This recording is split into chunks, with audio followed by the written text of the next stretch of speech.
அப்படியே எழுது. ஏங்க சுஜாதா, அவன் ஏதோ சொன்னாங்கிறதுக்காக கொலுசு போடாம இருக்காதீங்க. நீங்க கொலுசு போட்டா ரொம்ப அழகா இருப்பீங்க. அப்படியே அந்த மகாலட்சுமி மாதிரியே இருப்பீங்க. அப்புறம் உங்க அம்மா ஞாபகத்துக்கு வருவாங்க. எங்களுக்கு தெரியாதா? ஆமா, நீ என்ன எப்ப பார்த்தாலும் ஏதாவது சொல்லிக்கிட்டே இருக்க? போ போயா, போ போ. ட்ரெயினுக்கு டைம் ஆச்சுடி.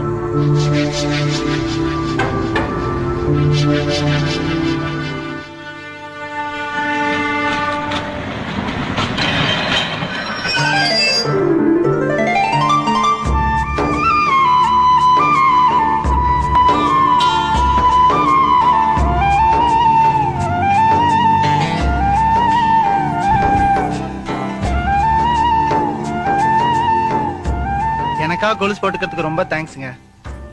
இங்க பாரு, நான் ஒண்ணு உனக்காக கொலுசு போட்டுக்கல, எங்க அப்பாக்காக போட்டுக்கிட்டேன். போ போ. யாருக்காக போட்டுட்டா என்னங்க, நீங்க கொலுசு போட்டுக்கிட்டீங்களே அதுவே போதும். ஏங்க நாளைக்கு திருவிழாக்கும் மறக்காம இதே மாதிரி கொலுசு போட்டு வாங்க. நீ இருப்பேன்னா நான் திருவிழாக்கே வரமாட்டேன். தேங்க்ஸ்ங்க. தேங்க்ஸா? வரமாட்டேன்னு சொன்னதுக்கா? எனக்கு என்னவோ நீங்க வரேன்னு சொன்ன மாதிரி கேட்டுச்சுங்க. போயா போ.